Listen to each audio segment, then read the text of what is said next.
dia pessoal, como vão? Estamos aqui hoje nessa manhã para falar um pouquinho sobre o nosso produto do Vonal e nós vamos falar um pouquinho sobre, antes disso, sobre o mecanismo de náuseas e vômitos de uma forma geral. Tá? Na sequência a gente vai discutir um pouco mais, de uma forma mais profunda, sobre a onda azeitona propriamente, que é o composto ativo do Vonal Flash.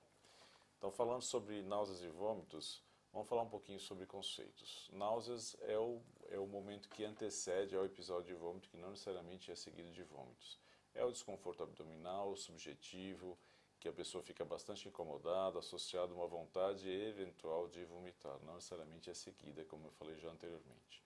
O vômito propriamente já é todo o sistema que acaba se arranjando para motivar a expulsão de um conteúdo presente dentro do conteúdo gástrico.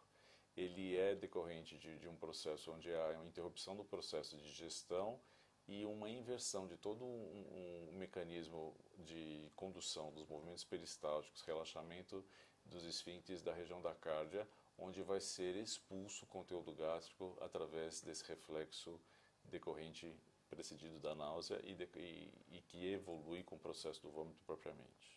Desse conteúdo que vai ser eliminado vão ter alimentos eventualmente não digeridos, vai ter suco gástrico, suco biliar, secreções, todo um composto que eventualmente esteja dentro desse conteúdo gástrico que vai ser expulso nesse mecanismo. Na regulação desse sistema todo, da náusea e do vômito propriamente, nós sempre chamamos a atenção que os dois pontos importantes, dois sítios importantes disso, é do centro de vômito, que é o núcleo do trato solitário, e a zona deflagradora do vômito propriamente.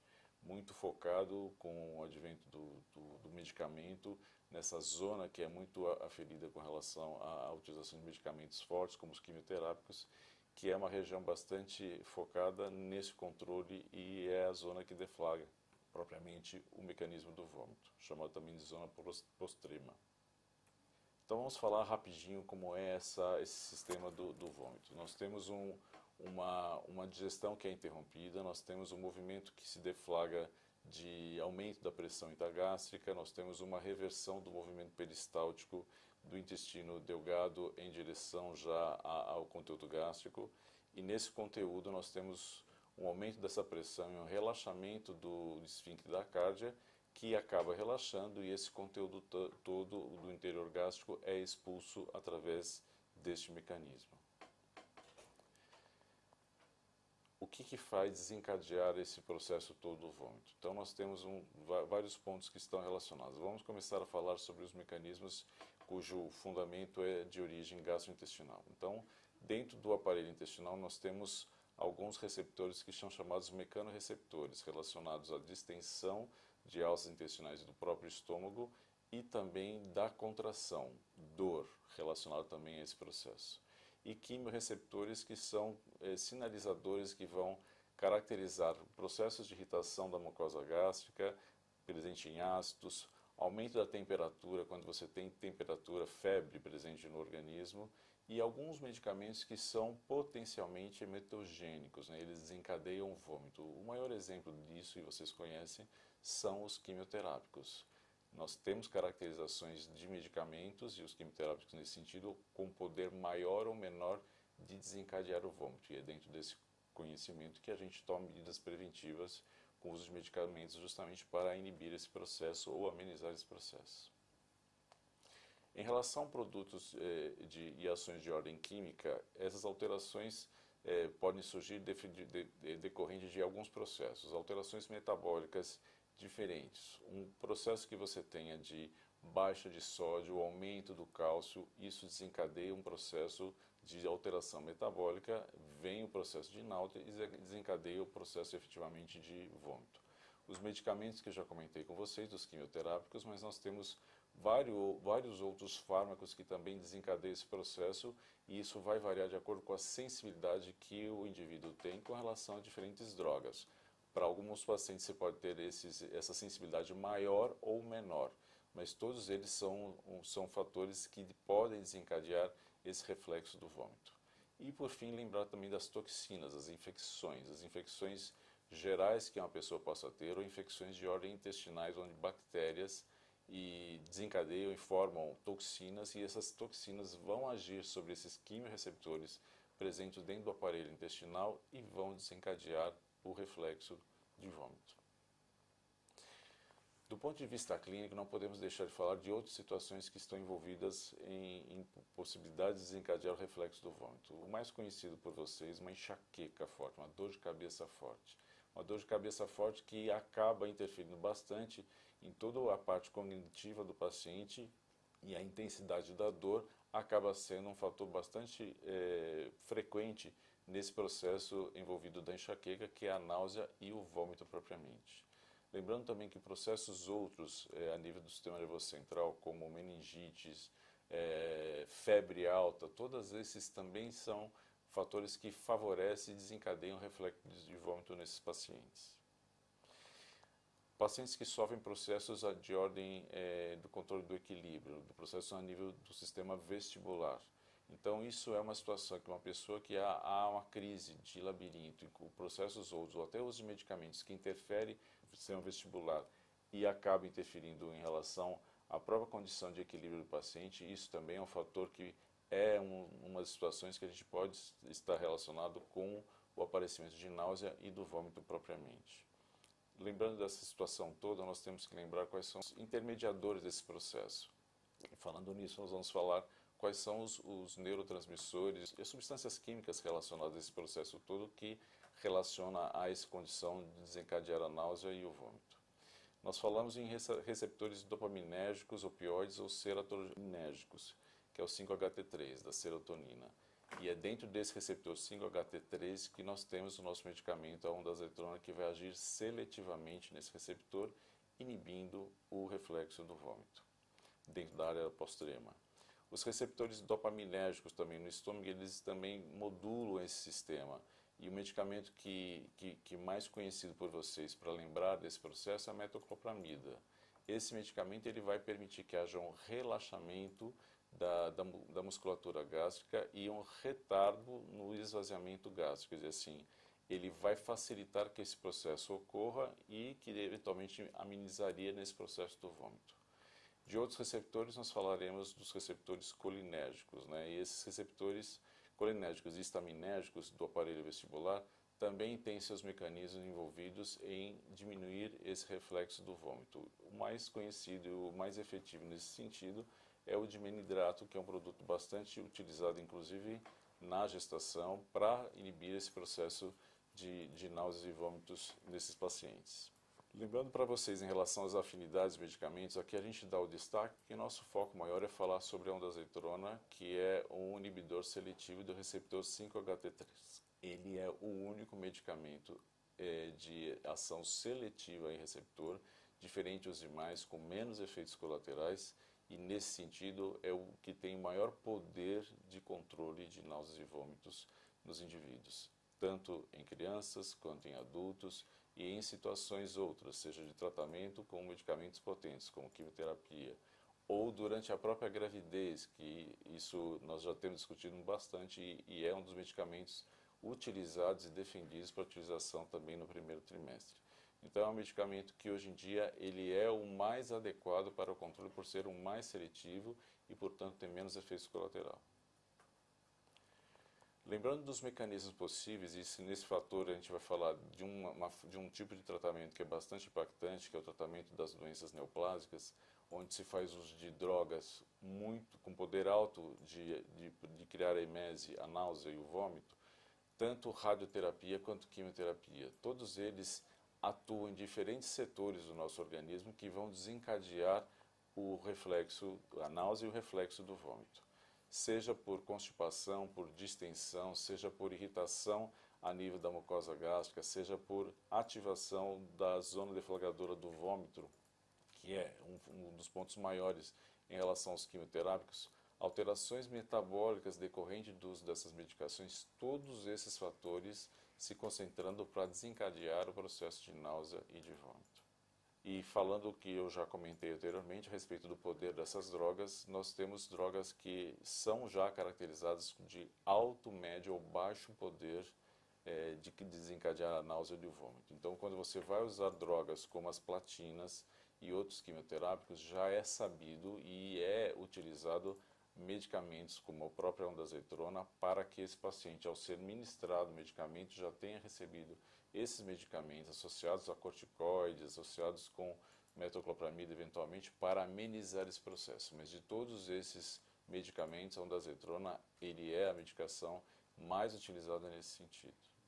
Eu vou passar a palavra agora a Heloísa, que vai falar para nós um pouquinho mais especificamente sobre a ondansetrona, o nosso Vonal, e passo a palavra a você, Heloísa. Olá, pessoal. Então, como o Dr. Mazei comentou aqui, a ondansetrona ela é diferenciada dos nossos concorrentes por ter um mecanismo justamente diferenciado, que é esse mecanismo seletivo de ação só nos receptores 5-HT3. Embora a gente tenha receptores de serotonina, diferentes receptores de serotonina, a ondansetrona ela atua especificamente nesse receptor 5-HT3, bloqueando esse receptor no centro do vômito justamente. E aí por isso ela minimiza, né, doutor, ela tem uma melhor tolerabilidade quando a gente compara com a metoclopramida ou mesmo com o dimeninidrato, né? Então, sabendo desse mecanismo de ação, fica fácil entender as vantagens dela, né? Então, falando um pouquinho em relação à farmacocinética da ondansetrona, talvez sejam alguns pontos importantes para vocês. Ela tem um pico plasmático de cerca de 1h30, né, 1h5 depois da administração oral. E aí surge uma pergunta que chega, né, geralmente através do nosso serviço de atendimento, mas não é de desintegração oral, né, eu não coloco na língua e não dissolve. Embora ele seja um comprimido de desintegração oral, a absorção do ativo ela vai se dar normalmente no trato gastrointestinal. Então, por isso que o pico plasmático dele, depois de chegar no estômago, é de cerca de 1,5 horas depois da dose oral, tá? E o metabolismo dela é principalmente através do fígado. E aí a gente pode pensar assim, ela tem como principais enzimas que metabolizam, né, a ondansetrona, é o citocromo 1A2, 2D6 e 3A4, né, essas siglas estranhas, né? Mas isso quer dizer, traduzindo assim, embora ela tenha predominantemente um metabolismo hepático, como ela tem diferentes enzimas metabolizando, as interações medicamentosas são assim mínimas, ou é possível contornar essas interações, porque ela tem diferentes tipos de metabolizadores, né, diferentes enzimas metabolizadoras. Então isso é uma preocupação menor até também para o médico, né? Além da tolerabilidade, você tem uma segurança aí em relação à interação. E a meia-vida de eliminação dela é de cerca de 5,7 horas. Por isso que, por exemplo, em tratamentos de quimioterapia, você chega a dar até 3 vezes ao dia, porque ela tem uma meia-vida, não vamos dizer uma meia-vida longa, né? Mas essa meia-vida justifica você dar em situações de um pouco mais, não sei se crônico, né, doutor, se a gente pode dizer assim, mas cerca de 3 vezes ao dia. Lógico, em casos agudos, né, de náuseas e vômitos em geral, você dá 1 vez ao dia, tá? Eu só acho importante falar para que eles não confundam o que é o pico em relação à ação da droga, mas o início da ação. Porque uma coisa que existe é a partir do momento que você administra o medicamento, claro, quanto tempo começa a ter o início da sua ação? Claro, ele já começa, logo após a sua absorção, ele já começa a ter a ação do produto. Quando a gente fala pico plasmático, é que você alcança a concentração máxima daquele ativo. Não significa que ele vai ter ação só a partir daquele momento. Você já começa a ter a interação do ativo com os receptores antes. Logo que ele é absorvido, você tem a distribuição dele por esses receptores, ele já tem a ação. Mas o pico plasmático, né, onde você tem o máximo efeito da droga, é com 1,5 horas. Perfeito. Né? E quais seriam as vantagens, né, dessa tecnologia flash de desintegração oral? De novo, reforçando, é importante que você saiba que você não tem, com comprimido de desintegração oral, você não tem uma absorção na mucosa oral. Você vai ter o caminho do ativo, como, por exemplo, os produtos referência. Aqui no nosso caso, não diria referência porque a Anvisa não considera dessa forma, mas o medicamento concorrente que vem logo na cabeça com esse ativo é o Zofran.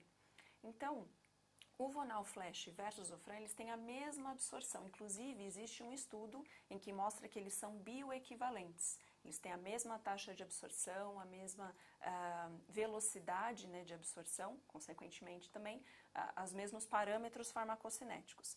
Então, na tecnologia flash, eu tenho uma rápida dissolução daquele comprimido, o que é vantajoso para alguns tipos de paciente, né, e principalmente também porque eu não preciso da ingestão de água, né, doutor? Então, pacientes que têm dificuldade de deglutição, como por exemplo idosos, ou mesmo que está com reflexo do vômito ativado, seria mais fácil essa administração. Por isso, a vantagem também da tecnologia flash. A dissolução ela é rápida, cerca de 60 segundos, ou seja, 1 minuto no máximo, mas a gente já observa essa dissolução bem antes desse período.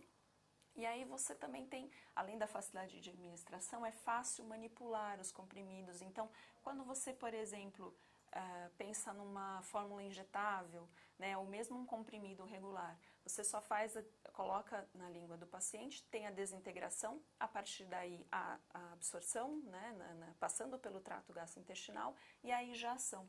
Então é muito mais fácil, né, muito mais fácil de manipular.